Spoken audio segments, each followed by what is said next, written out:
অনেকদিন ধরেই আন্তর্জাতিক ক্রিকেটের বাইরে বাংলাদেশ, যদিও জাতীয় দলের ক্রিকেটারদের একের পর এক টুর্নামেন্টে ব্যস্ত রাখছে বিসিবি। অদম্য টি-20 কাপের পর পাকিস্তান সিরিজকে সামনে রেখে এখন তারা ওয়ানডে ফরম্যাটে খেলছে বিসিএল। এরপর আগামী 9 মার্চ ঢাকায় আসার কথা পাকিস্তান ক্রিকেট দলের।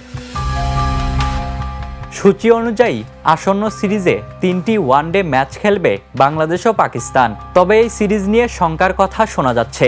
একদিকে পাকিস্তান আফগানিস্তান যুদ্ধে লিপ্ত, এরপরই যুক্তরাষ্ট্র ও ইসরায়েলের যৌথ হামলা শুরু করে ইরানে। ফলে চলমান এই অস্থিরতায় বন্ধ রয়েছে এই অঞ্চলের অধিকাংশ দেশের আকাশপথ।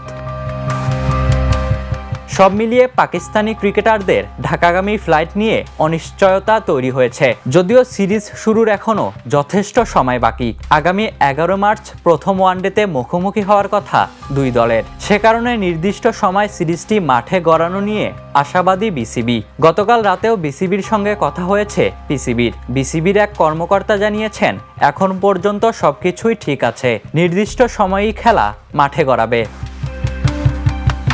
এর আগে এই সিরিজের সূচি ঘোষণা করেছিল বিসিবি। 11, 13 এবং 15 মার্চ মিরপুর শেরেবাংলা ক্রিকেট স্টেডিয়ামে 3টি ওয়ানডে ম্যাচ অনুষ্ঠিত হবে। সবকটি ম্যাচই হবে দুপুর 2:15 থেকে।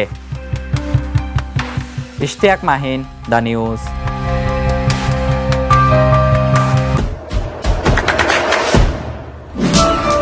দেশে দেশে সবার সাথে দ্য নিউজ।